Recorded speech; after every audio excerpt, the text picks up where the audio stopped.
Salut à tous, c'est Antiloax, Dimitri ici pour une nouvelle vidéo où aujourd'hui on va regarder un petit peu des statistiques sur les ventes de supports physiques. Alors vinyle, CD, cassette, est-ce que ça marche, est-ce que ça marche plus, est-ce que ça augmente, est-ce que ça baisse. Donc c'est un rapport qui a été fait par une entreprise qui s'appelle Luminate, donc c'est sur le marché américain. Donc est-ce que c'est représentatif du marché mondial? Je ne sais pas, par contre on sait que généralement les Américains mettent les tendances en avant. Donc on va regarder tout ça. Je vous lance le générique et on regarde tout cela en détail.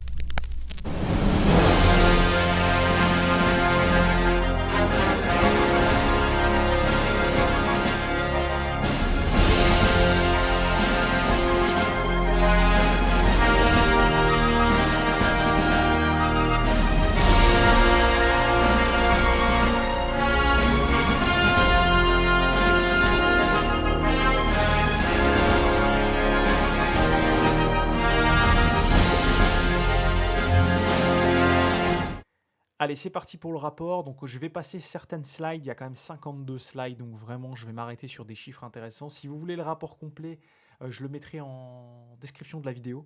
Voilà, donc voilà. N'hésitez pas d'ailleurs à vous abonner. On est très très proche des 1000 abonnés. Donc, je vous fais cette petite vidéo aujourd'hui. Peut-être qu'on y sera à 1000 abonnés. Donc, déjà, merci à tous pour votre fidélité. Et je vous propose dès lors de commencer à regarder ce rapport qui est tout en anglais. Donc, on va le traduire ensemble. On va s'arrêter sur certaines stats. On va pas tout regarder, comme je l'ai dit juste avant, sinon ça prendrait une plombe. Allez, c'est parti. Donc ici, dans l'introduction, on présente l'entreprise Luminate et on indique également que les streams augmentent très très très fortement en ce début d'année 2023. Donc pour info, ici on compare des chiffres des 6 premiers mois de l'année 2023 versus la période précédente. Donc on va avoir des stats hyper intéressantes. Alors ça, je le passe, pas très intéressant.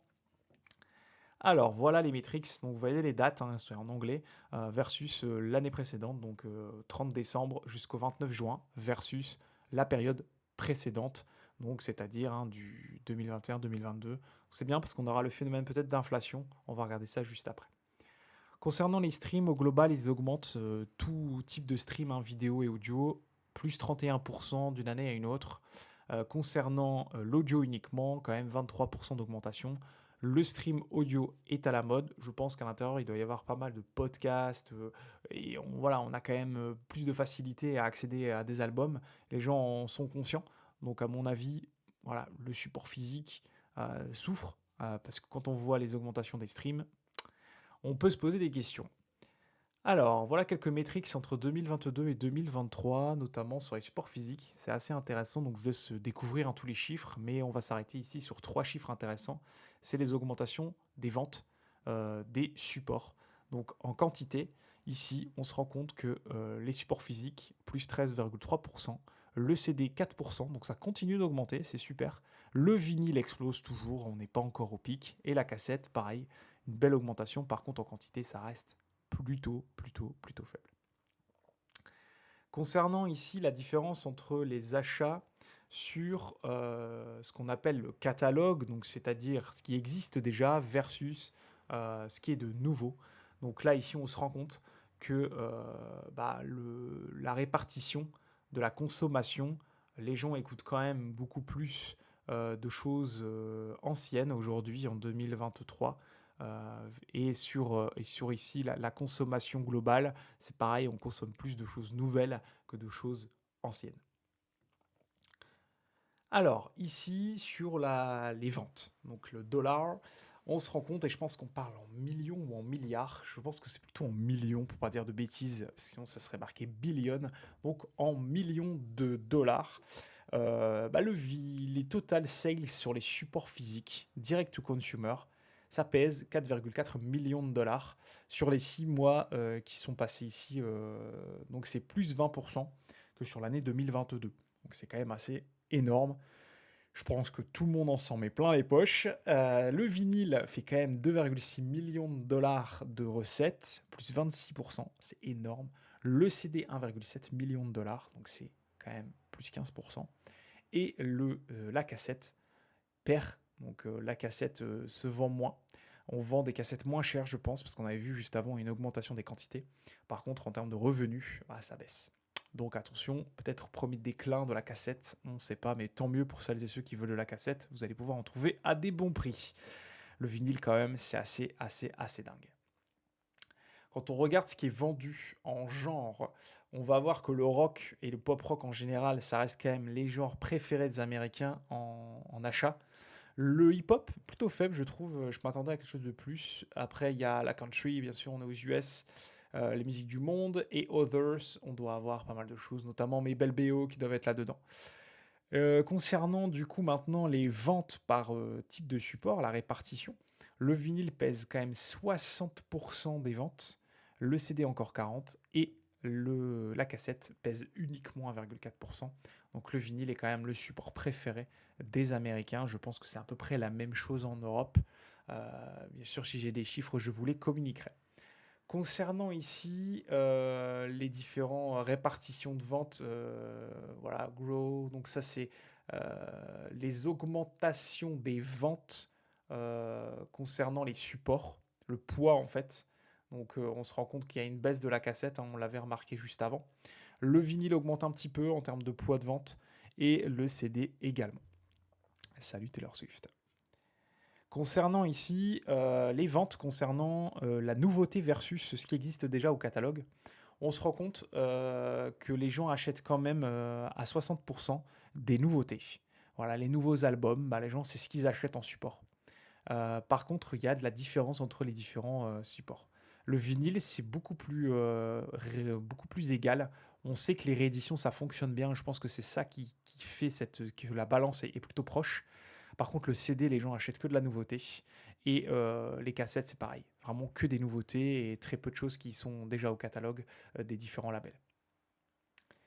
Là, ici, c'est plutôt voilà, ce que les gens. Voilà, quelques stats intéressantes. Je sais pas, je pense que je vais passer. Je regarde s'il y a des choses cool.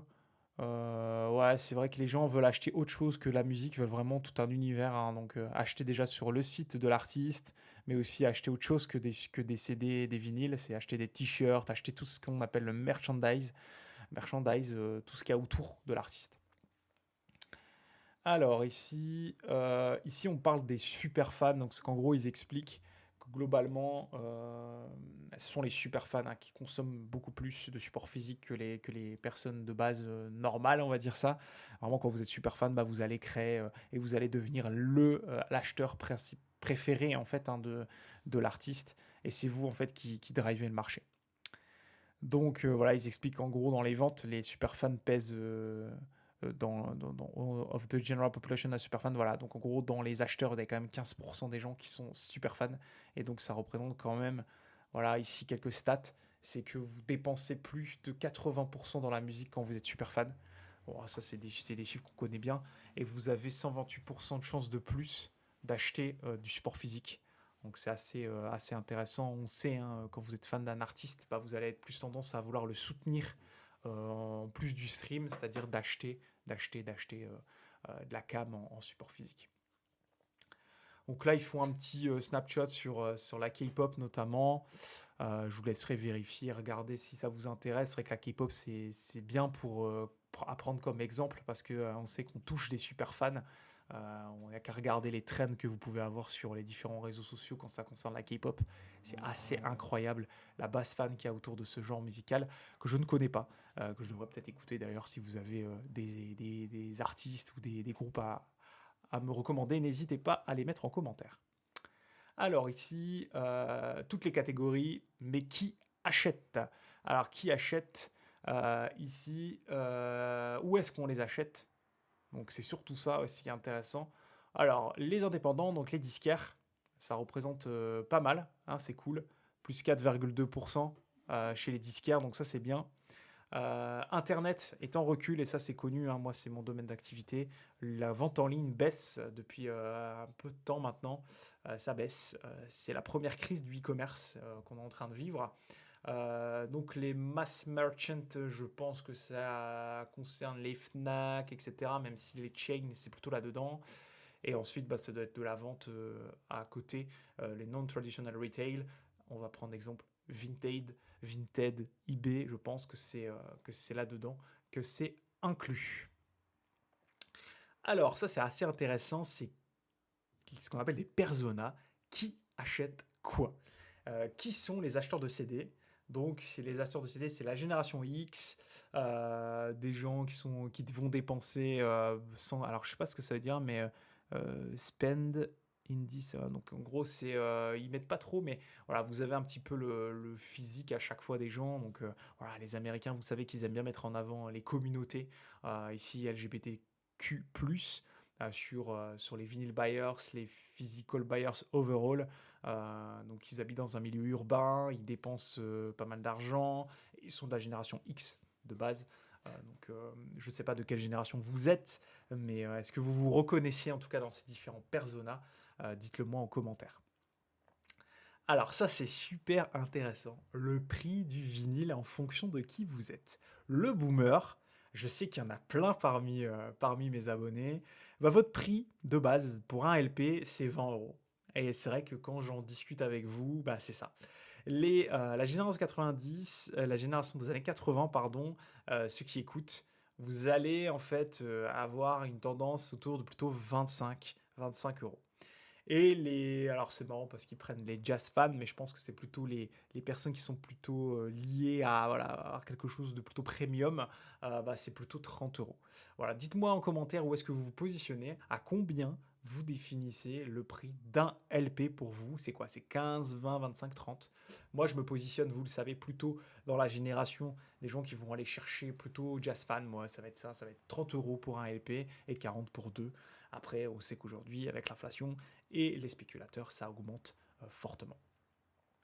Donc là, ici, ça prend des exemples sur l'impact en fait d'un artiste, ici Beyoncé, qu'on salue, hein, on sait qu'elle regarde cette vidéo, de l'impact que ça a ici sur le stream. Voilà, une fois qu'un artiste sort un album, c'est assez intéressant. Les tickets, les ventes, c'est vrai que les tickets en fait de vente euh, des tickets de concert, c'est un truc de fou. On sait que ça augmente très très très très fortement. Vous voyez ici, ils prennent l'exemple hein, du Covid versus le prix des tickets. Donc vous voyez que plus le Covid baisse, plus la vente des tickets augmente. Donc c'est vraiment de la spéculation, c'est dégueulasse de faire ça, mais dans tous les cas, c'est ce qui est observé. Je vous laisserai regarder en détail, hein, bien entendu, si vous voulez en savoir plus. Ici, Commercial Partnership. Donc là, ici, c'est les différents partenariats qui peuvent être faits. Donc je vais passer, c'est pas forcément très intéressant. Ok, est-ce qu'on écoute de la musique? Est-ce que les Américains écoutent de la musique d'artistes ne sont pas américains? Donc par exemple ici 70% des Américains n'écoutent pas, donc of US music listeners listen to music from artists around. Ok, donc 70% des Américains n'écoutent pas de la musique américaine. Intéressant. Donc voilà, et 72% c'est la génération Z qui écoute de la musique qui vient d'ailleurs. Donc c'est bien, les Américains s'ouvrent au monde enfin.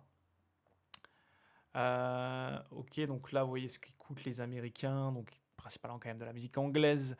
La musique française quand même 8%. Intéressant, après vous allez avoir ici coréenne, italien, la musique arabe ou l'espagnol, mais on sait qu'aux États-Unis les deux langues principales sont l'anglais, l'espagnol et le français aussi. Finalement, si vous êtes canadien, si on parle du nord-américain, vous avez pas mal de communautés, mais voilà, ça m'étonne pas trop, anglais, espagnol, notamment au niveau du hip-hop, ça s'exporte plutôt pas mal. Voilà, donc là c'est le détail, je vous épargne si vous voulez vraiment en savoir un petit peu plus. Top language around the world, share of English. Voilà, donc ça c'est pareil, c'est un peu moins intéressant, mais ça parle un petit peu de voilà qu'on écoute comme type de musique. Donc streaming growth rate by region that's out, ok. Donc vous avez les augmentations voilà, du taux de stream dans les différents continents. Et donc, vous voyez ici, hein, c'est un truc de fou. En Europe, 57% d'augmentation. Voilà, l'Asie se met au stream. Alors ça, c'est une stat intéressante. Comme on sait qu'ils sont attachés quand même au support physique, la démat explose en Asie. C'est à surveiller, hein, on le sait. Donc ici, donc là, c'est si vous voulez voir des détails. Donc là, ils ont fait un focus, bien entendu, sur la country. Voilà, donc c'est un peu moins intéressant peut-être pour vous. Si vous voulez le détail, on pourra regarder en commentaire. Vous pouvez, hein, bien entendu, en description, télécharger le rapport complet qui fait 50 pages. Voilà, c'est country music, on s'en fout un peu pour moi en tout cas. Voilà. Ici, vous allez avoir les genres musicaux. Donc, Original Mexican, ok, pareil. Ça m'intéresse un peu moins. Là, vous avez les genres musicaux. Donc, ouais, donc on a Mexican, Afrobeat, les différentes régions. Vous avez la J-pop, la Japan pop, qui marche beaucoup dans l'état de New York. Ici, intéressant aussi. Alors, The Impact of New Tracks. Donc, on va regarder un petit peu ce qui se passe maintenant au travers les nouvelles musiques.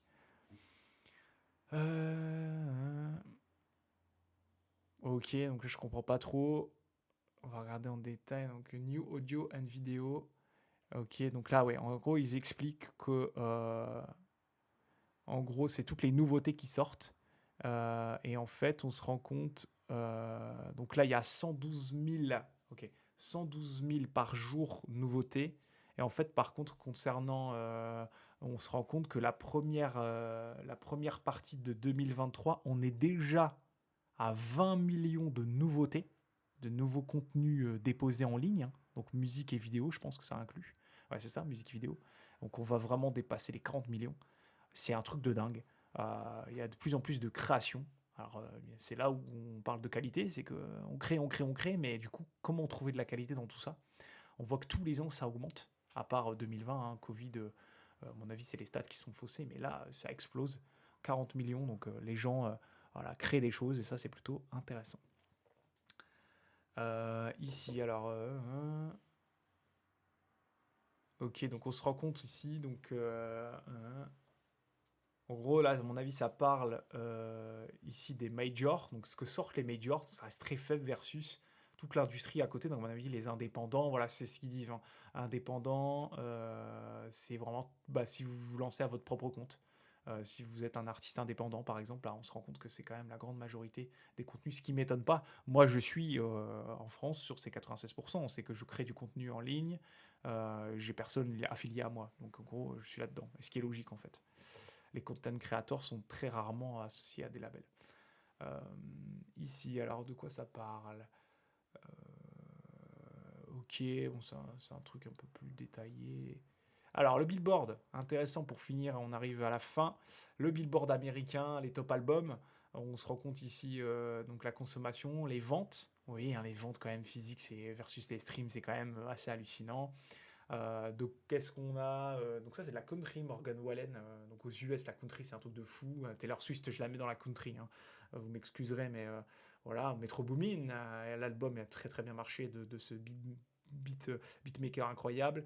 Drake, 21 Savage j'en avais parlé. Bad Bunny. Voilà c'est quand même assez hip hop ici. SZA c'est pareil c'est du hip hop. C'est une super artiste d'ailleurs. Et les top albums, Taylor Swift explose tout le monde. Vous voyez les ventes, hein. Taylor Swift. Et ici, Metallica, qui s'est quand même vendu aux US à 215 000 exemplaires. C'est plutôt pas mal en vente. Alors, c'est digital et physique, mais c'est des ventes d'albums. Donc, 215 000, c'est plutôt une bonne performance. Alors, ça peut paraître peu, mais voilà, c'est quand même. Juste aux US, c'est quand même fou. Voilà, donc dites-moi en commentaire, pareil, si vous reconnaissiez des noms ici. Moi, ça me parle pas trop. Donc c'est là qu'on voit que le marché américain est quand même très, très, très différent du marché européen. Alors ici, donc là, c'est quoi? Donc c'est la consommation digitale et ici, les ventes physiques. Donc là, on voit pareil, quelques titres. Donc c'est vraiment les streams des différentes voilà, Die For You de The Weeknd, quand même 2,6 millions de streams, tout de fou. Et juste à côté, vous avez les top CD. Donc on voit ici les top CD. Donc on reprend un petit peu ce qu'il y avait avant, hein, clairement. Et ici les top vinyles vendus. Et donc on se rend compte que Taylor Swift explose tout le monde, logique aux US. Lana Del Rey, avec son dernier album, ça, pareil, ça fonctionne plutôt pas mal. Pareil, Taylor Swift, hein, un truc de fou. Voilà. Et là, on regarde. Michael Jackson est toujours là. Pink Floyd, pareil. Voilà, ils ont fait leurs chiffres, hein, parfait. Pareil, Fleetwood Mac.